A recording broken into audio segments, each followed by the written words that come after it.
There are a variety of ways to approach a vocabulary test. First, it's important to know the definitions of the words.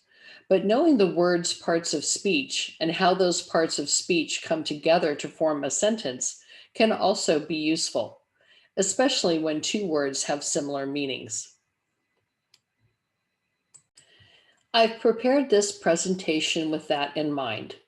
The grammar points I'm going to cover include pairing a possessive pronoun with a noun, using nouns as adjectives, using a different word order for adverbs that modify an entire sentence, looking at infinitives that are used with specific verbs and a noun, and then finally looking at a use of double infinitives, meaning two infinitives in a single sentence that are either very close or right next to each other. So let's begin with what you already know. So we have 7 possessive pronouns, and they're right here: my, your, his, her, its, our, and their.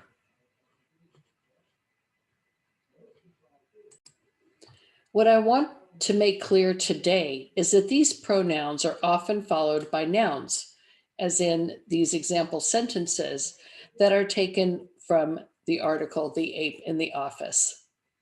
As a side note, notice that there is no correlation between the number being expressed in the pronoun and the number in the noun. So in this first sentence, in his book, Conniff examines corporate behavior through the eyes of a primatologist.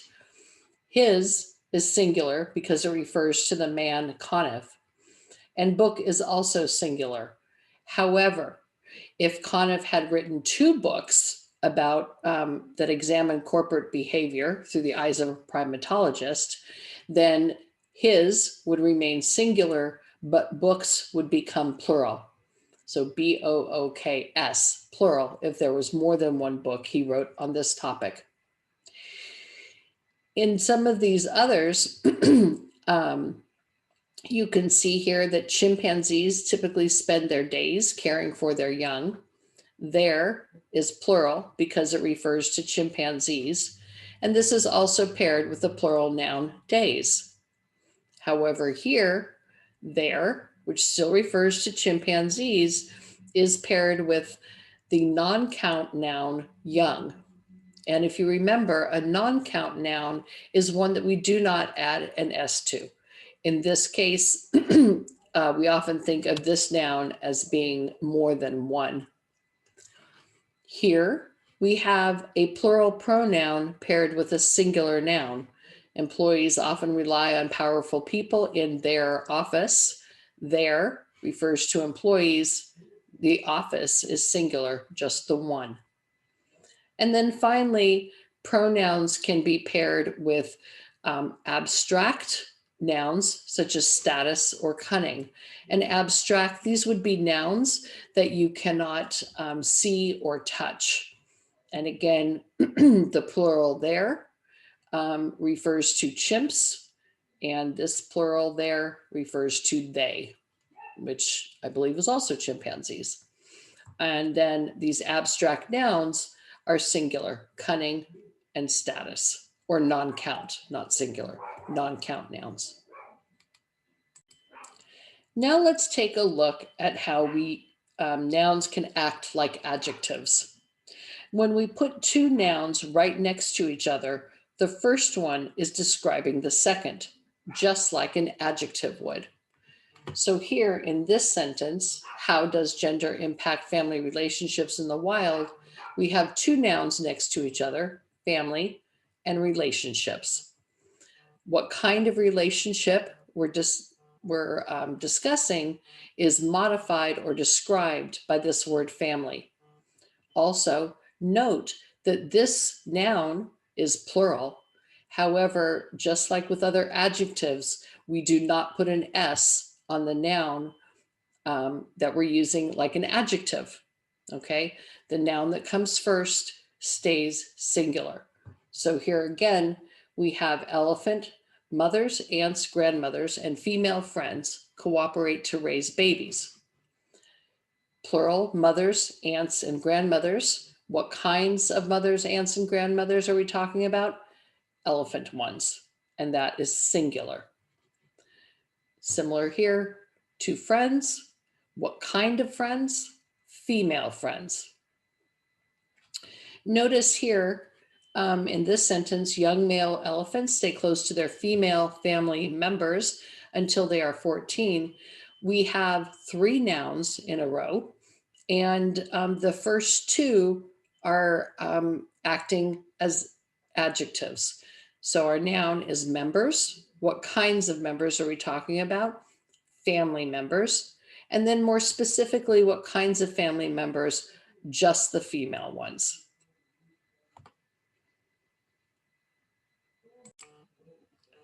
In the video, Parts of Speech, I mentioned that adverbs can modify entire sentences. 2 of this unit's vocabulary words are adverbs that modify whole sentences, generally and previously. In that video, I said that these adverbs go at the beginning of a sentence, as they do here, followed by a comma, there's your comma, and the entire sentence. Okay, so we discussed this in the Parts of Speech video. However, these adverbs can also go between a noun and the main verb of a sentence. So here we have an example of that. Our subject or noun for this sentence is male elephants. Our main verb, the thing that the elephants are doing, here they're leaving their mothers.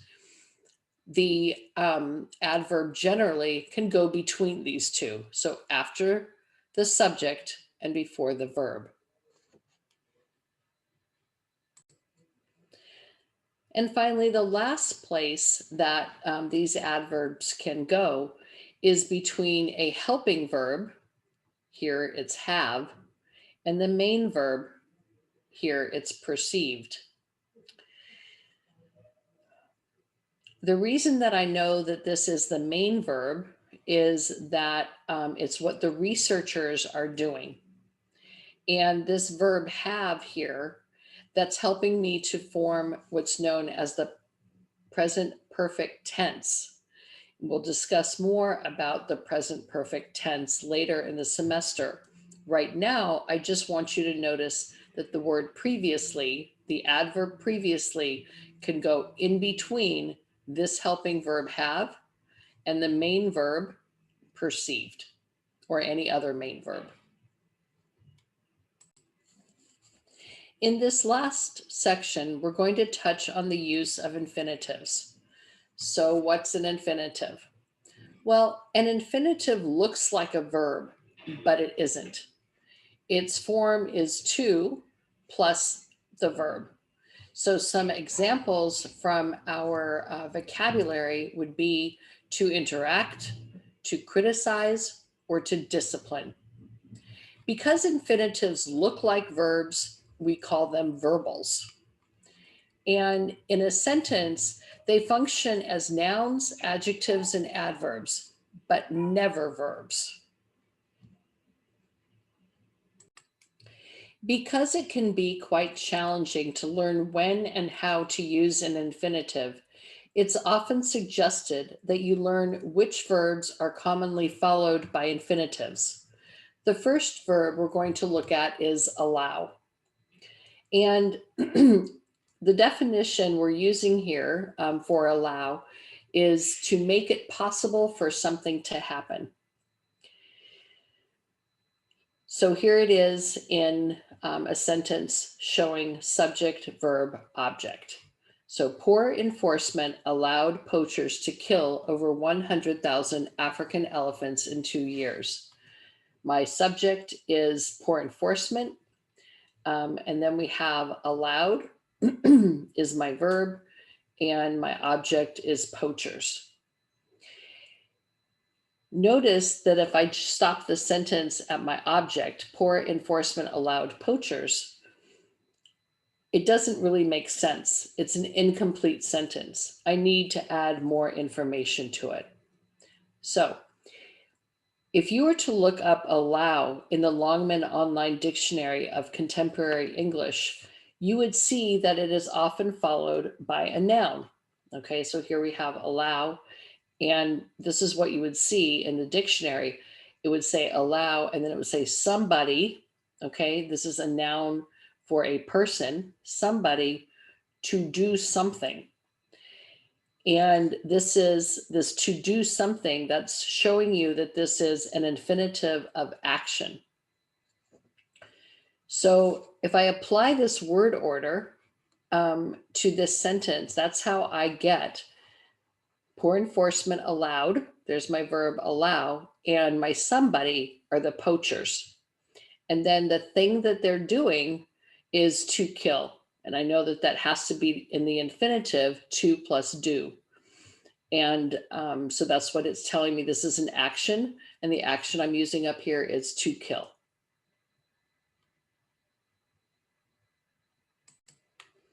Another way, of course, to think about this is that your verb allow is being separated from the infinitive by a person. Okay, so you can think verb, noun, infinitive, or allow somebody to do something. The verb lead works the same way that allow does. In this case, we're going to use the definition of lead, meaning to cause something to happen. Notice we're not using the definition of somebody leading other people to do something. This is to cause something to happen. And again, if we were to look this up in the Longman dictionary, we would see that it tells us how to use this word with an infinitive. So lead somebody to do something. And so here again, my subject, his poor work, led. This is the past tense of lead, is led. And then his boss, that's my somebody. And the thing that is getting done, the infinitive action, is to criticize. So his poor work led his boss to criticize him. Verb, somebody, infinitive. So what we've been doing here is learning words in the context of their collocations. And all that means is, so the prefix co, that means together, and location is the position of something. So by putting these two pieces of the words together, or these two definitions, you can understand that collocation, when applied to grammar, means words that are located close or next to each other. And so another, so this time we have not a verb, but a noun. And one of the most common noun plus infinitive phrases is choice with an infinitive. And here we have it in a subject verb object sentence. He has a choice to make. How you would see this in the dictionary, the Longman dictionary, is it would show you have, and then followed by the word a choice. So when you look up choice in the dictionary, you would see have a coming before it, and then you would see coming after it to do something. And here that's the infinitive. The action that we're doing is to make. He has a choice to make. Okay, we're going to look at using the verb pay with an infinitive right now, because the last thing we're going to do is combine the noun choice with the infinitive to pay to see an example of how one might get two infinitives in a row. So first, we want to see how we can use an infinitive with the verb pay. And so, as you know, the verb pay means to give someone money for something, okay? And if that something is a service, then pay is followed by an infinitive. So in this case, you can think of a service being not something that you can hold in your hand. So for example, you can pay someone to buy a shirt, but as you can see in this example here, you can also pay somebody to do something for you. And so here we have the sentence, some parents pay their children to do chores around the house. So here is our verb pay. If you were to look it up in the dictionary, you would see pay somebody to do something. And so again, here is the somebody is going to be their children, pay their children. And then after this is to do something. And so this is your infinitive of an action. And here I'm using it in this sentence, to do chores. So some parents pay their children to do chores around the house. Verb, noun, infinitive. Finally, we come to the phrase that you will see on the vocabulary test, have no choice.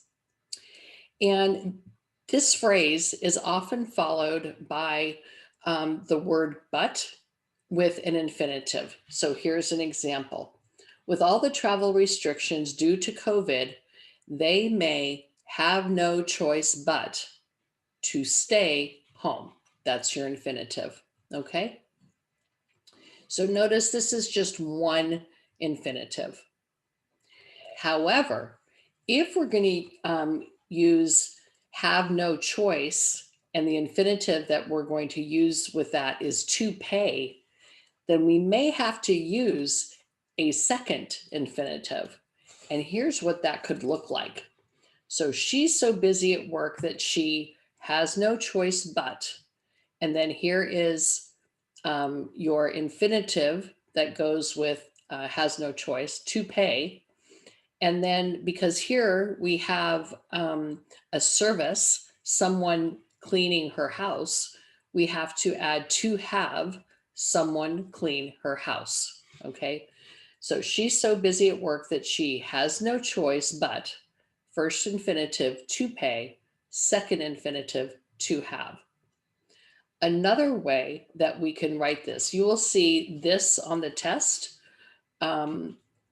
has no choice but, and then you will see two infinitives in a row. You could, however, also write the sentence as she's so busy at work that she has no choice but, and then here you have to pay, and then you can add somebody, and here I'm just using someone, to clean, and that's the second infinitive meaning to do something. So here you have your phrase has no choice but, first infinitive to pay. You can separate that with somebody, and then your infinitive to clean. So if this video doesn't necessarily help you on the vocabulary test, I hope that you were able to at least learn something new from it.